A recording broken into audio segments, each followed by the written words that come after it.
नमस्कार दोस्तों, मैं नरेश चौक से। और आज के वीडियो में हम डीपीटी को समझने वाले हैं। डीपीटी क्या होता है, डीपीटी का वर्किंग प्रिंसिपल समझने वाले हैं और प्रोसीजर को समझने वाले हैं, डीपीटी कैसे काम करता है। और इस वीडियो के अंत में मैं आपको कुछ ऐसे पॉइंट्स बताऊंगा जो कि इंटरव्यूज़ में पूछे जाते हैं। अगर आप डीपीटी या उससे रिलेटेड कोई भी इंटरव्यू परफॉर्म कर रहे हैं, इंटरव्यू दे रहे हैं, तो उससे रिलेटेड क्वेश्चन आपको बताने वाला हूँ। तो वीडियो में अंत तक बने रहिएगा और अपने फ्रेंड्स और रिलेटिव के साथ भी शेयर कीजिएगा। तो सबसे पहले समझते हैं डीपीटी क्या होता है। डीपीटी एनडीटी की एक मेथड है। जैसा कि लास्ट के वीडियो में मैंने बताया था कि एनडीटी की कौन कौन सी मेथड्स होती हैं, उसमें डीपीटी भी एक मेथड होती है, जिसमें क्या होता है, हम सरफेस की डिसकंटिन्यूटीज़ को चेक करते हैं। और कौन सी कंटिन्यूटीज़, जो कि ओपन टू सरफेस, मतलब सरफेस के ऊपर तक तो आ रही हैं लेकिन हमको नेक्ड आइज से विजिबल नहीं हो पा रही हैं, उन सरफेस डिसकंटिन्यूटीज़ को हम डीपीटी के थ्रू चेक करते हैं। और कौन से मटेरियल में, नॉन पोरस मटेरियल में, मतलब कि मटेरियल हमारा पोरस नहीं होना चाहिए, जैसे कि वुड में, है ना, या फिर वुड में, या फिर हम कहें कि फॉर्म में। इस तरह के मटेरियल में हम डीपीटी नहीं कर सकते हैं। लेकिन अगर सॉलिड मटेरियल है, नॉन पोरस है, उसमें हम डीपीटी इजीली परफॉर्म कर सकते हैं, जैसे कि आपको वीडियो में भी, इमेज में भी दिख रहा है। चलिए अब देखते हैं डीपीटी को और क्या क्या कहा जाता है ना, और क्या क्या इसका नाम से जानते हैं। इसको एलपीटी, लिक्विड पेनिट्रेंट टेस्टिंग भी कहते हैं, फिर पेनिट्रेंट टेस्टिंग पीटी भी कहते हैं, साथ में एफपीटी मतलब फ्लोरोसेंट पेनिट्रेशन टेस्टिंग भी कहते हैं। इसमें क्या है, डाई की जगह हम फ्लोरोसेंट को यूज़ करते हैं एफपीटी में, है ना। इसके बाद आता है एलपीआई मतलब लिक्विड पेनिट्रेंट इंस्पेक्शन, और डाई पेनिट्रेंट इंस्पेक्शन मतलब डीपीआई भी कहा जाता है। तो चलिए अब आगे हम क्या देखते हैं, अब हम आगे प्रोसीजर को समझेंगे, डीपीटी कैसे परफॉर्म किया जाता है। देखिए यहाँ मैंने बहुत सारी चीज़ें लिखी हैं, लेकिन हम लोग क्या इमेज से समझेंगे, है ना। सबसे पहले आपको क्या करना है, डीपी परफॉर्म करने के लिए जो भी आप क्लीनर, पेनिट्रेंट और डेवलपर, ये तीन आपको ले लेना है, क्लीनर, पेनिट्रेंट और डेवलपर। और ध्यान रखिएगा ये तीनों एक ही कंपनी के होने चाहिए, मतलब तीनों अलग अलग कंपनी के होंगे तो हमको बेटर रिजल्ट नहीं आएंगे। आप ध्यान रखिए कि आपको तीनों, मतलब स्ट्रिक्ट है कि नेसेसरी है कि आपको तीनों एक ही कंपनी के लेने, क्लीनर, पेनिट्रेंट और डेवलपर। तो चलिए अब क्या करेंगे, अब हम जॉब पे चलेंगे, है ना। जहाँ पर भी हमको डीपी परफॉर्म करना है उसको अच्छी तरह से हमको क्लीन कर लेना है क्लीनर से। और ध्यान रखिएगा कि बहुत वहाँ पर अच्छी तरह से ग्राइंडिंग की गई हो, है ना। कहीं भी मटेरियल में कोई भी स्पैटर्स या फिर सरेशन या पियर्सिंग मार्क ना हो, इस तरह से हमको मटेरियल को रेडी कर लेना है। और फिर क्लीनर से जो भी उसमें फॉरेन पार्टिकल्स हैं, चाहे डस्ट हो या ऑयल या ग्रीस, इसको निकाल देना है क्लीनर से। क्लीन करके हम लिंट फ्री कॉटन का इसके लिए यूज़ कर सकते हैं।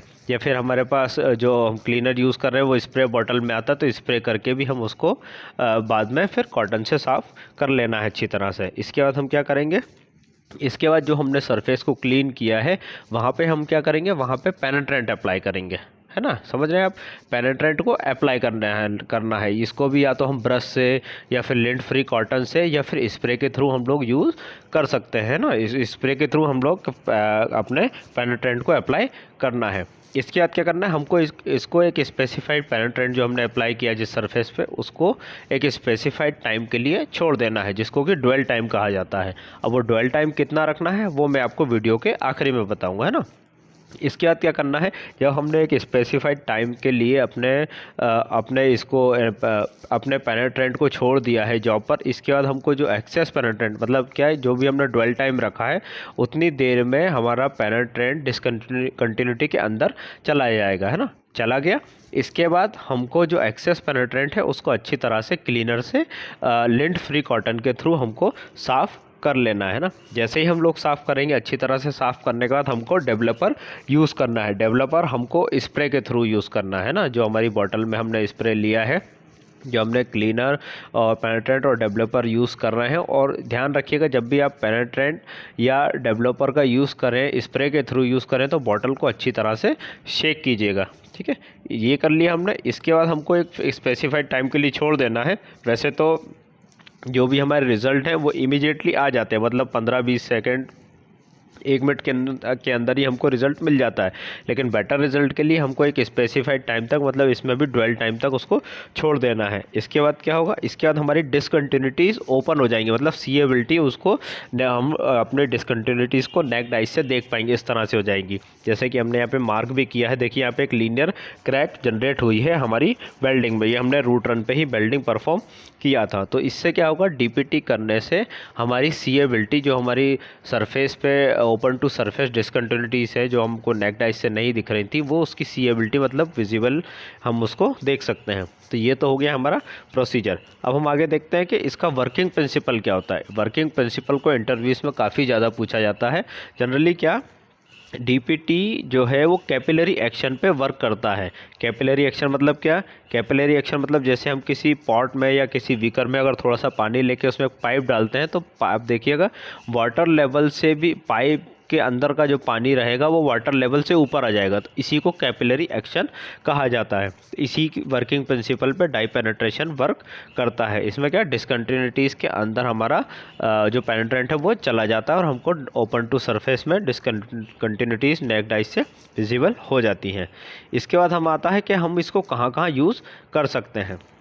हम इसको मेटल्स में, सेरेमिक में और प्लास्टिक में और अदर कंपोनेंट्स में, ग्लास में भी इनफैक्ट डीपीटी कर सकते हैं। बस बात यह है कि वो नॉन पोरस मटेरियल होना चाहिए। पोरस मटेरियल अगर यूज़ करेंगे तो हमारा जो पेनिट्रेंट रहेगा उसको पोरस मटेरियल एब्जॉर्ब कर लेगा। मतलब अगर वुड में या फॉर्म में करेंगे तो उसको क्या वो पेनिट्रेंट एब्जॉर्ब कर लेगा, तो हमको रिजल्ट वहाँ पे नहीं मिल पाएंगे। और cracks formation, holes, pores, pin hole, surface discontinuities और लीक्स को डिटेक्ट इजीली हम डीपीटी के थ्रू कर सकते हैं। इसमें क्या पावर इंडस्ट्री, एनर्जी इंडस्ट्री और ऑटोमोशन और एरोस्पेस इंडस्ट्री, ऐसे कई सारी इंडस्ट्रीज़ जो हैं, हैवी फैब्रिकेशन इंडस्ट्रीज़ में डीपीटी को यूज़ किया जाता है। तो चलिए अब हम आगे देखते हैं हमारे की पॉइंट्स। जैसे कि मैंने वीडियो के शुरू में बताया था कि मैं आपको कुछ पॉइंट्स बताऊंगा जो इंटरव्यूज़ में पूछे जाते हैं। आज के वीडियो में हम यहाँ तक बात करेंगे। की पॉइंट्स में आपको बताता हूँ और इसका एक्सेप्टेंस क्राइटेरिया और एक प्रैक्टिकल वीडियो और इसके आईएसओ कोड कौन कौन से हैं जो कि डीपीटी में फॉलो किए जाते हैं, उसके लिए हम आगे एक वीडियो बनाएंगे आपको। तो चलिए अब हम देखते हैं जो इंटरव्यूज़ में क्वेश्चन पूछे जाते हैं उसके क्या क्या होते हैं। वो है सबसे पहला हमारा है लक्स वैल्यू। मतलब जो हमको एक्चुअली क्या है, डीपीटी जो है ना वो दिन में भी किया जा सकता है और रात में भी किया जा सकता है। अगर हम लोग दिन में डीपीटी कर रहे हैं तो उसमें क्या है, मिनिमम लक्स वैल्यू 1076 होनी चाहिए। ये मिनिमम हो गई है ना। लक्स वैल्यू को चेक करने के लिए क्या है, एक लक्स मीटर होता है, उससे हम इजीली लक्स वैल्यू चेक कर सकते हैं। तो डीपीटी करने से पहले सबसे पहले हमको लक्स वैल्यू ही चेक करनी होती है। अगर हम कहें कि हमको नाइट में करना है तब लक्स वैल्यू कितनी चाहिए, तब क्या है मैक्सिमम 20 लक्स होनी चाहिए। तो इसके लिए क्या है, हम फ्लोरोसेंट जो हमने पहले बताया था, फ्लोरोसेंट पेनिट्रेंट का यूज़ करते हैं नाइट के टाइम पे। उसमें क्या है, उसके थ्रू हम लोग डीपीटी को परफॉर्म करते हैं और वहाँ पे मैक्सिमम 20 लक्स वैल्यू होनी चाहिए। लक्स वैल्यू जो है वो 20 होनी चाहिए, उससे ज़्यादा लक्स की वैल्यू नहीं होनी चाहिए। 20 लक्स से ज़्यादा नहीं होनी चाहिए ना, ध्यान रखिएगा ये चीज़। इसके बाद जो हमारा है ड्वेल टाइम, जैसे मैंने वीडियो के बीच में बताया था, ड्वेल टाइम मतलब हम कितनी देर पेनिट्रेंट और डेवलपर को हमारे जॉब पे जहाँ डीपीटी कर रहे हैं वहाँ छोड़ रहे हैं, है ना। तो क्या हो, वैसे तो कंपनी के पास एक रिटर्न प्रोसीजर होता है, वहाँ पे लिखा हुआ होता है। अगर नहीं भी है तो आप 8 से 10 मिनट तक इसको छोड़ सकते हैं कि ड्वेल टाइम रख सकते हैं। बाकी तो टेम्परेचर के ऊपर डिपेंडेंट होता है। अगर टेम्परेचर कम है तो विस्कोसिटी ज़्यादा हो जाएगी। विस्कोसिटी ज़्यादा होने से हमारा पेनिट्रेंट जो है वो नीचे तक डिसकंटिन्यूटी में नहीं जा पाएगा, तो उसमें ड्वेल टाइम बढ़ा सकते हैं। बस ध्यान रखिएगा कि 8 से 10 मिनट से ड्वेल टाइम कम नहीं होना चाहिए। ज़्यादा है तो चलेगा, उसमें कोई इशू वाली बात नहीं है। इसके बाद जो हमारा नेक्स्ट आता है वो टेम्परेचर रेंज, मीन्स कितने से कितने टेम्परेचर तक हम डीपीटी कर सकते हैं। तो ध्यान रखिएगा 5 डिग्री सेल्सियस से लेके 52 डिग्री सेल्सियस तक हम डीपीटी इजीली परफॉर्म कर सकते हैं। इसके बाद आता है पोजीशन, मतलब डीपीटी किसी भी पोजीशन में परफॉर्म की जा सकती है। इसका ग्रेविटी पे अफेक्ट नहीं होता है। मतलब आपको सिर्फ डाउन हेड ही नहीं, आप ओवर हेड में भी डीपीटी कर सकते हैं। एक ही पोजीशन पे रखे हुए आप किसी भी पोजीशन में डीपीटी को परफॉर्म किया जा सकता है। तो चलिए फ्रेंड्स, इसी के साथ आज के वीडियो को ख़त्म करते हैं। मुझे उम्मीद है आपने डीपीटी को अच्छी तरह से समझा होगा।